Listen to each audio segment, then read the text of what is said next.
అతి తక్కువ ఫీజుతో కోచింగ్ ఇస్తూ మీ గవర్నమెంట్ ఉద్యోగం కళని నిజం చేస్తుంది లేస్ అకాడమీ. అయితే బుజ్జి గారు ఏమన్నారంటే, వదిలేసి మహేష్ బాబు పక్కన పెట్టి వేరేది ఏమన్నా ఆలోచించి ఇంకో యాక్టర్ ఎవరికి అని చెప్తామంటే, సార్ నేను తమిళ్లో సూర్యకి చెప్తాను సార్ అన్న. అప్పుడు ఇమీడియట్గా ఆయన ఫోన్ చేసి సూర్య కాంటాక్ట్ నెంబర్ కోసం ఒక వ్యక్తిని అడిగాడు. ఆ వ్యక్తి ఆయన పేరు వేణు. ఆయన ఫోన్ లిఫ్ట్ చేసి, సూర్య ఇప్పుడు కష్టం, కొత్త డేటర్లతో చేయడు, ఆయన తెలుగు డేటర్ అంటే చేయడు అని చెప్పి ఆయన ఏదో చెప్పి తప్పించుకొని కట్ చేసాడు.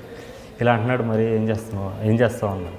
సార్ నేను ట్రై చేసుకుంటాను బయట అని చెప్పి, నాకు ఒక ఫ్రెండ్ ఉంటే ఆ ఫ్రెండ్ని అడిగాను. తను చెన్నైలో ఒక రైటర్, చెన్నై తమిళ ఇండస్ట్రీలో. ఇలా సూర్య అపాయింట్మెంట్ కావాలి, నాకు సూర్య కథ చెప్పాలనుకుంటున్నాను అని చెప్తే, సరే నాకు తెలిసిన ప్రొడ్యూసర్ ఉన్నారు, ఆయనకు సూర్య క్లోజు, సూర్య విక్రమ్ అందరు క్లోజు, ఆయన ఎక్కడికైనా తీసుకెళ్తాడు, నా షార్ట్ ఫిల్మ్ నీకు పంపిస్తాను, నువ్వు ఆయన చూపించని చెప్పి ఈయన పంపించాడు షార్ట్ ఫిల్మ్. ఆయన చూపించాడు. ఆయన నాకు ఫోన్ చేశాడు. ఆయన దాంట్లో నా నెంబర్ ఉంటుంది. ఫోన్ చేసి, సరోజ్ అద్భుతంగా ఉంది, నేను ఎప్పటి నుంచో ఉన్నాను ఇండస్ట్రీలో, నేను 4-5 సినిమాలు ప్రొడ్యూస్ చేశాను, నేనే ప్రొడ్యూస్ చేస్తాను, సూర్యతో మీటింగ్ నేను అరేంజ్ చేస్తాను, నువ్వు తెలుగులో ఎందుకు చేయట్లేదు, నువ్వు తమిళ ఎందుకు అనుకుంటున్నావు అంటే, ఆల్రెడీ అనుకున్నాను సార్, బుజ్జి గారు నేను బుజ్జి నాకు ఫోన్ చేసిండు ఒకసారి ఇట్లా అంటే, ఆయన వేణు, ఆయనతో నాకు అంత ఇంట్రెస్ట్ చూపించలేదు, నాకేం వర్కౌట్ అవుద్ది, నేను ప్రొడ్యూసర్ నాకు వర్కౌట్ అవ్వదు కదా అనుకుని నేను ఇంట్రెస్ట్ చూపించలేదు, ఆయన ప్రొడ్యూస్ చేస్తారు నాకేంటని చెప్పి నేను ఇంట్రెస్ట్ చూపించలేదు, నాకు తెలుసు ఆల్రెడీ అని. షార్ట్ ఫిల్మ్ మాత్రం చాలా బాగుంది, నువ్వు పెద్ద టెక్నీషియన్ అవుతావు, నువ్వు రా, నేను చేపిస్తాను కల్పిస్తాను అన్నాడు. అప్పుడు నా దగ్గర కరెక్ట్గా మా డాడీ దగ్గర 10,000 తీసుకున్నాను. నేను చెన్నై వెళ్తున్నాను, నా మొహటం ఇంట్లో డబ్బులు అడగంటే మొహటం కొంచెం. 10,000 ఉంది. ఈ 10,000లో నేను సూర్యతో కథ ఓకే వేయించుకుని అక్కడ సెటిల్ అయిపోవాలని వెళ్ళా. నేనే బస్సులో వెళ్ళి అక్కడ చిన్న హోటల్ ఉంది, 450 రూపాయలు దాంట్లో రూము, మంచి హోటలే, చిన్నది కానీ మంచి డీసెంట్ హోటల్, దాంట్లో ఉండేవాడిని. 3 రోజులైంది, 4 రోజులైంది, ఆయన కలుస్తున్నాడు రోజు, కానీ చెప్తాను అంటున్నాడు. 4 రోజులు అయింది, ఇక్కడ బిల్ అయిపోతుంది, నా 10,000 అయిపోయేటట్టు ఉండేది. వెళ్ళి, సార్ ఏం సార్ అంత దూరం నుంచి వచ్చాను, మీరు సూర్య అపాయింట్మెంట్ ఇప్పిలేదంటే, ఓ పని చేద్దాం, నువ్వు కెమెరామెన్ బాలసుబ్రహ్మణ్యం అని ఉన్నాడు, ఆయన కథ చెప్తావా అన్నాడు. చెప్తా సార్ అని. కెమెరామెన్ బాలసుబ్రహ్మణ్యం అంటే సైనికుడు కెమెరామెన్, ఓకే, పితామగన్ అని శివపుత్రుడు కెమెరామెన్, బాలతో వర్క్ చేశాడు ఆయన. ఆయనకి వెళ్ళి ఫస్ట్ మళ్ళీ షార్ట్ ఫిల్మ్ చూపించాం. చూపించి చాలా ఇంప్రెస్ అయ్యాడు. అండ్ సినిమాటోగ్రఫీ బాగుంటుంది, అందులో షార్ట్స్ అవి బాగుంటాయి, అసలు అద్భుతంగా ఉంది, చెప్పు కథ చెప్పు అన్నాడు. నేను కథ చెప్పాను ఆయనకి, సూపర్ ఉంది కథ, నేను మాట్లాడతాను, నేను సూర్యతో మాట్లాడతాను, విశాల్ ఓకేనా నీకు అన్నాడు ఆయన. సూర్య ఇప్పుడు వేరే షూటింగ్లో ఉన్నాడు, విశాల్ అయితే ఓకేనా అంటే, ఈయన వేణుగారు విశాల్ కూడా మార్కెట్ ఉంది సరోజ్, విశాల్ కూడా పెద్ద హీరోనే అన్నాడు. మనకేంది మార్కెట్ ఉన్న హీరో కావాలి, ఎవరితో తారకరత్న, దాసరథ్ కుమార్ వీళ్ళతో చేద్దామని వచ్చా, మార్కెట్ ఉన్న యాక్టర్ కావాలి. చేద్దాం సార్ పర్లేదు, ఏదో కాంప్రమైజ్ అయినట్టు కొంచెం బిల్డప్ ఇచ్చేవాడిని వాళ్ళ దగ్గర. పర్లేదు సార్ చేద్దామని. అప్పుడు వెళ్ళి విశాల్, ఆ రోజే విశాల్ అపాయింట్మెంట్ వేణుగారు తీసుకున్నారు, వెళ్ళి విశాల్ కథ చెప్పాను.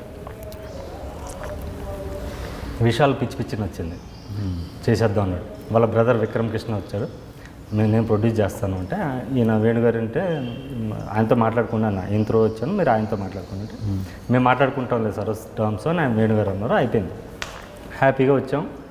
నేను హోటల్ రూమ్లో పడుకున్నాను. మళ్ళీ వేణుగారు 9 o'clock ఫోన్ చేశారు నైట్. సరోజ్ ఇప్పుడు సూర్య అపాయింట్మెంట్ ఇచ్చాడు, కానీ మనం విశాల్ కథ చెప్పాము, సూర్యకి ఇప్పుడు నువ్వు కథ చెప్పినా కూడా విశాల్ తెలుస్తుంది, ఎలాగైనా ఇండస్ట్రీలో తెలుస్తుంది మనం చెప్పినట్టు, మరి ఏమంటావు అన్నాడు. నా ఏజ్ ఎంత 19, నాకేం తెలుస్తుంది అని చెప్తే, సార్ విశాల్ కన్నా సూర్య బెస్ట్ సార్, చెప్పేద్దామని. సరే పదా అని వెళ్ళిపోయాం. నైట్ 11 o'clock వెళ్ళాం. ఆ రోజే 9 ఫోన్ చేసాడు, 11కి వెళ్ళిపోయాం. Surya next day morning Surya son of Krishnan అని వారణమాయరం సినిమా యూఎస్లో షూటింగ్ ఉంది, నెక్స్ట్ డే యూఎస్ వెళ్ళిపోతున్నాడు ఆయన. బాలసుబ్రహ్మణ్యం గారు అంత స్ట్రాంగ్గా చెప్పేసరికి ఆయనకు కూడా ఇంప్రెస్ అయ్యి ఏదో బాగుంటుందేమో, కథ బాగుంటుందేమో అని సరే అని పిలిచాడు. వాళ్ళ ఇంటికి వెళ్ళాం. తలుపు కొడితే తలుపు తీసాడు, ఇంతే ఉన్నాడు ఆయన హైట్. సూర్య అంటే నేను ఓకే మీడియం అయినా చాలా పొట్టి. ఏం సార్ ఎలా ఉన్నాడంటే, మరి అలాగే ఉంటాడే, చెప్పాను కదా విశాల్ హైట్ ఉన్నాడు, మరి ఏంటి వచ్చేసాం, మరి ఏం చేస్తుంటే, పర్లేదు చెప్తాం, నేను మేనేజ్ చేస్తాను అని చెప్పి కథ చెప్పాను.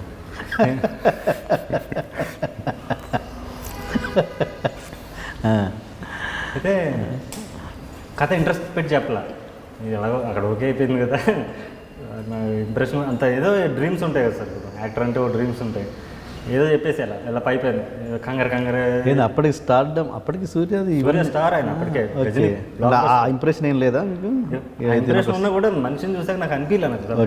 కోరికలో ఓ మ్యాచ్ మ్యాన్ ఇమాజిన్ చేసుకున్నారు వీళ్ళందరూ, గోపీచంద్ కానీ మహేష్ బాబు కానీ విశాల్ కానీ అందరూ మ్యాచ్ లుక్ ఉంటుంది.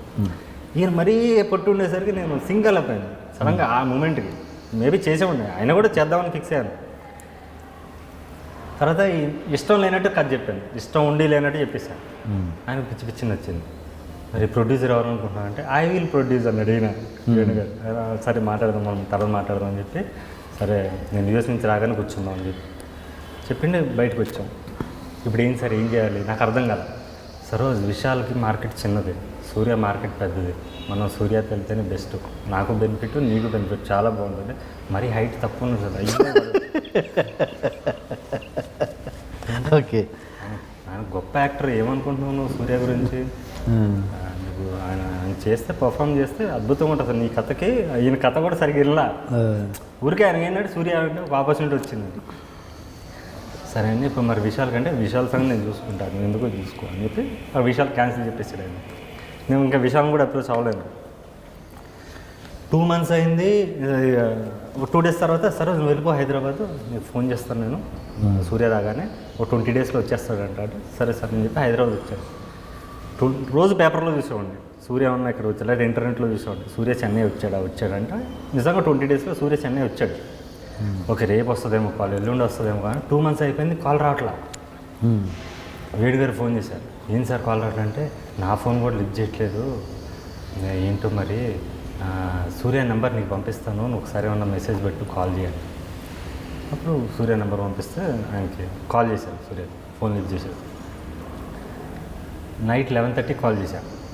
అప్పుడే 10:30కి నెంబర్ ఇచ్చాడు. ప్లాన్ చేసాను ఎట్లా మాట్లాడాలని ఇట్లా వేసుకుని 11:30 అయింది. లిఫ్ట్ చేస్తే నేను సార్ సరోజ్ని అంటే ఆ స్టోరీ గుర్తుంది అని, సారీ నేను ఫుల్ బిజీలో ఉన్నాను షూట్లో, 6 pack చేస్తున్నాడు అండి, దీంట్లో ఉండి నేను డైట్లో దాంట్లో ఉండి కొంచెం కాన్సన్ట్రేట్ చేయలేకపోయాను, మనం కలుద్దాం అంటే లేదు సార్ నాకు అర్జెంటుగా కావాలి, ఇప్పటికే చాలామంది కథ చెప్పాను, కథ లీక్ అయిపోద్ది. అప్పుడు ఏంటంటే పక్కన ఉన్న వాళ్ళు భయపెట్టేవాళ్ళు, కథ లీక్ అయిపోద్ది ఎవరో ఒకటి తీసేస్తాడు, ఆ భయం ఉండేది. కథ లీక్ అయిపోద్ది సార్ ఎవరో ఒకరు తీసేస్తారు బాగుండదు అది అంటే. ఆయన కూడా ఇన్సెక్యూరిటీలో పడిపోయాడు, నిజమే కదా మంచి కథ మిస్ అవ్వని. సరే రేపు వచ్చేసి చెన్నైకి కలుద్దాం అన్నాడు. నెక్స్ట్ డే వెళ్ళాను చెన్నైకి. నేను సూర్య కలిసి ఒక 20-25 సిట్టింగ్స్ రెగ్యులర్ కలిసేవాళ్ళం. ఒక బ్రదర్ లాగే ట్రీట్ చేసేవాడు, వాళ్ళ ఇల్లు అన్నీ చెప్పేవాడు, పర్సనల్ విషయాలు ప్రతి విషయం చెప్పేవాడు, చాలా మంచిగా ఉండేవాడు సూర్యనతో.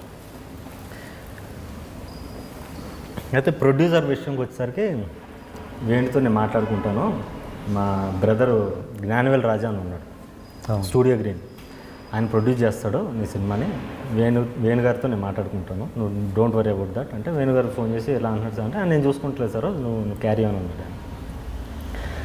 అప్పుడు మేము ప్రోమో షూట్ చేద్దాం అనుకున్నాం. పోర్కలం ట్రైలర్ ఉంటుంది, అది ఫస్ట్ సూర్యతో షూట్ చేద్దాం అనుకున్నాం. అప్పుడు వాళ్ళ సూర్యతో బాగుండేది నాడు నుంచి, వాళ్ళ బ్రదర్ వచ్చేసరికి వాళ్ళ బ్రదర్ పిలిచాడు నన్ను, తాల్వాకర్ జిమ్లో ఉన్నాడు, కాల్ చేసి పిలిచాడు, కలిసాము. అప్పుడు అన్నాడు, మీతో ఇప్పుడు ప్రోమో షూట్ చేస్తున్నాం, ఈ ప్రోమో బాగుంటేనే నువ్వు డైరెక్టర్గా ఓకే, బాగోకపోతే నువ్వు స్క్రిప్ట్ ఇచ్చి వెళ్ళిపోవాలి, నీకు స్క్రిప్ట్కి ఎంత కావాలో డబ్బులు చెప్పు ఇచ్చేస్తాం, నా డబ్బులు వద్దు, నా కాన్ఫిడెన్స్ ఉంది, నువ్వు ప్రోమో సూపర్గా తీస్తాను, నేనే డైరెక్టర్. ఆల్రెడీ సూర్యతో నేను ట్రావెల్ అయ్యానంటే సూర్యది పక్కన పెట్టు అంటే బ్యాక్ డోర్లో వాళ్ళ డిస్కషన్ ఏంటో నాకు తెలియదు, సూర్యది పక్కన పెట్టు, నేను నీ ప్రోమో చూశాక నేను అప్రూవ్ చేశాక అవుద్ది అన్నాడు. సూర్య కాల్ చేసి ఎలా అంటున్నాడు అంటే, అదే ప్రొడ్యూసర్ పాయింట్ ఆఫ్ వ్యూ అలాగే అంటారు, నువ్వు చెయ్యి దాంట్లో ఏముంది అన్నాడు. సరే అని చెప్పి ప్రోమో ప్లాన్ చేసాం. ప్రోమో ఏంటి, ఇది యూజ్ అవ్వచ్చు యూజ్ కాకపోవచ్చు, సింపుల్ చేసి అన్నాడు ఆయన. సరే ప్రోమో ఎందుకు, సినిమాలో సీన్ చేస్తాను అన్నాడు. ఒక సీన్ చేస్తాను, ఒక చిన్న ఫైట్ సీన్ ఉంటుంది, ఫైట్ మాస్టర్ లేడు, ఆర్ట్ డైరెక్టర్ లేడు, కెమెరామెన్ లేరు, అప్పుడు ఫిల్మ్, అప్పుడు డిజిటల్ లేదు. అయితే నేను మా వాళ్ళ కంపెనీలో పనిచేసిన అసిస్టెంట్ కెమెరామెన్ ఒక అతను పిలిచాడు, ఆర్ట్ డైరెక్టర్ మీరే ఫిక్స్ చేయండి అంటే అసిస్టెంట్ ఆర్ట్ డైరెక్టర్ ఒకటి వచ్చాడు. ఫైట్ మాస్టర్ అంటే ఫైట్ మాస్టర్ కొడుకు దిలీప్ సుబ్రాయన్ అని, సుబ్రాయన్ మాస్టర్ కొడుకు, ఆ అబ్బాయి వచ్చాడు. ఆ అబ్బాయికి నేను చెప్పాను ఇట్లా ఉంటుంది ఫైట్ అని చెప్పాను, తను హ్యాపీ విల్ డూ బ్రో అని చెప్పాడు, వెళ్ళిపోయాడు. ఈ అసిస్టెంట్ కెమెరామెన్ అసిస్టెంట్ ఆర్ట్ డైరెక్టర్లతో చెప్పాను నాకు ఈ లెన్స్ కావాలి, ఈ కెమెరా కావాలి, ఇది కావాలని ఈయనతో చెప్పాను సినిమాటోగ్రఫీ. అండ్ ఆర్ట్ డైరెక్టర్తో నాకు ఎలాంటి సెట్ కావాలి, ఏం కావాలి, చిన్న సెట్టే, సింపుల్ సెట్, నాకు ఇలా రోడ్డు పగలాలి, కొన్ని కొడితే కింద పడే రోడ్డు పగలాలి, ఇట్లా చెప్పాను కొన్ని. చెప్తే వాళ్ళిద్దరు ఏంటంటే వాళ్ళ కంపెనీలో ఎంప్లాయీస్ కదా, కంపెనీ ప్రొడ్యూసర్ని ఇంప్రెస్ చేయడానికే వచ్చున్నారు వాళ్ళు వచ్చిన దగ్గర నుంచి. వాళ్ళు ఏంటంటే అదే జ్ఞానరాజు వచ్చి మొత్తం బడ్జెట్ వేసుకుంటే 2,25,000 అవుతుంది మొత్తం ఆ సీన్కి 1 డే షూట్కి. నాది బడ్జెట్ 1,00,000లో చేయాలి నువ్వు అన్నాడు. ఫిల్మ్ స్టాక్ ఉంటుంది, మళ్ళీ దాన్ని ఇంకా బ్యాక్గ్రౌండ్ మ్యూజిక్ ఉంటుంది, దాన్ని ప్రాసెసింగ్ ఉంటుంది, చాలా పనులు ఉంటాయి. నాకు 1,00,000లో చేయాలండి. సార్ 1,00,000లో అవ్వదు అంటే, అండ్ కెమెరామెన్ పిలిచి అది ఇది ఎట్లా, అది అవసరం లేదు కదా, ఇది అవసరం లేదు కదా అంటే, అది అవసరం లేదు, ఓకే నో ప్రాబ్లం, అది అవసరం లేదు సార్ అన్నాడు. నాకు అది ఎందుకు అవసరం లేదు, అది అవసరం, అది లేకపోతే నాకు ఆ ఫీల్ రాదు, నాకు మిర్రర్స్ కావాలి, మిర్రర్స్ అవసరం లేదు అంటాడు. నాకు మిర్రర్ కావాలి, దానికి రీజన్ ఉంది దాన్ని పెట్టడానికి. ఆర్ట్ డైరెక్టర్ నాకు ఇలా కావాలంటే ఇది ఎందుకు రోడ్డు పైన గ్రాఫిక్స్లో చేసుకోవచ్చు, లేకపోతే తర్వాత చూసుకోవచ్చు, నాకు గ్రాఫిక్స్ రియలిస్టిక్ కావాలి. సో అక్కడ నాకు వర్కౌట్ అవ్వాలి. వాళ్ళని కంపెనీని ఇంప్రెస్ చేయడానికి వాళ్ళు కొంచెం మధ్యలో ఈ కొంచెం కాంప్లికేట్ అయింది సిచ్యువేషన్. ఓకే. అలా ఒక హీటెడ్ ఆర్గ్యుమెంట్ అయినప్పుడు జ్ఞానరాజు అని అంటే, నేను చాలా సూర్య సినిమాలు చాలా ప్రొడ్యూస్ చేశాను, నేను మ్యాక్సిమం 1,125,000లో ఒక రోజు షూట్ చేస్తాం మేము, ఇది యాక్షన్ సీను, ఇంత తక్కువలో ఎవరు షూట్ చేయలేదు, 2,25,000 is very small budget for this kind of scene, ఇది లేకపోతే నేను చేయలేను అని చెప్పాను. నువ్వు ఆలోచించి ఇంకోసారి, నీ లైఫ్ కొత్త, ఎవరో న్యూ డైరెక్టర్ అన్నాడు, నువ్వు కొత్త డైరెక్టర్ అన్నాడు. డైరెక్టర్ అన్నాడు కొత్త పాత, డైరెక్టర్ ఇస్ డైరెక్టర్, వాడు కొత్త పాత ఏంటి, నువ్వు డైరెక్టర్ ఫస్ట్ మర్యాద ఇవ్వడం నేర్చుకోండి, కొత్త పాత అని ఇన్సల్ట్ చేసి నన్ను, నేను లొకేషన్ కూడా ఒక అసిస్టెంట్ డైరెక్టర్ వస్తే ఆ బైక్లో వెనక కూర్చొని వెళ్ళాను. ఒక డైరెక్టర్ మర్యాద కూడా లేదు, నాకు కార్ ఇవ్వాలని కాదు, కంపెనీ కార్లో పంపించమని నేను అడగట్లా, కార్ ఏమి నాకు కొత్త కాదు, కానీ ఒక బేసిక్ కామన్ సెన్స్ ఉంటుంది, ఒక రెస్పెక్ట్ ఉంటుంది, ఆ రెస్పెక్ట్ నాకు ఇవ్వలేదు, నాకు నచ్చలేదు. నేను వచ్చేసాను, మీటింగ్ మధ్య నుంచి వచ్చేసాను. సూర్య కాల్ చేశాడు నాకు, రెండు మీటింగ్ మధ్య నుంచి వెళ్ళిపోయామంటే, నాకు రెస్పెక్ట్ ఇవ్వలేదు డైరెక్టర్గా నాకు, ప్లస్ ఆయన చెప్పేది దాంట్లో నా కెరీర్ పోతుంది ఇలాంటివి పెట్టుకుంటే నేను, ప్లస్ నాకు ఓకే కాబట్టి స్టోరీ ఇచ్చామన్నాడు, దానికి కూడా నేను ఆ అగ్రిమెంట్కి కూడా నేను ఓకే అయ్యాను.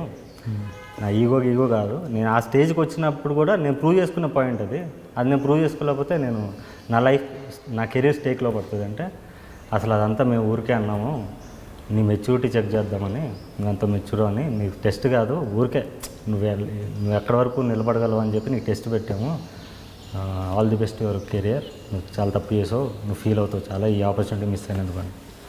ఎవరు ఈ మాట ఉంది? సూర్య. ఓకే. అంటే నేను స్కూల్లో ఉన్నప్పుడు రాసాను ఎగ్జామ్స్, నేను ప్రతిరోజు ఎగ్జామ్స్ రాసి బోర్ కొట్టేసింది నాకు, ఎగ్జామ్ అంటే నాకు చిరాకు, ఇలాంటి ఎగ్జామ్స్ వద్దు సార్ నాకు, నా మీద నాకు నమ్మకం ఉంది, అవసరం లేదని అలా మీద డిస్పర్స్ అయిపోయాం. And for more videos, Please subscribe to iDream. Please subscribe to iDream. Please subscribe iDream. And please subscribe to iDream. For more videos, subscribe to iDream. please like, share and subscribe to the channel. Congratulations, iDream. Subscribe to iDream. Subscribe to iDream. So subscribe to iDream Media. iDream ki iDream team andarki huge congratulations. Please subscribe iDream Media. Please subscribe to iDream. Subscribe iDream. Please subscribe to iDream. iDream అంటే నా కళల channel subscribe చేసుకున్న నోరు తిరుగుతలేదు, మీరైతే గంట గుర్తు కొట్టండి. For more such videos, please subscribe to iDream. Subscribe to iDream. Please subscribe to iDream. Please subscribe iDream Media. Please do subscribe to iDream. Please subscribe to iDream Media. For best entertainment and information, please subscribe iDream. And don't forget to subscribe to iDream.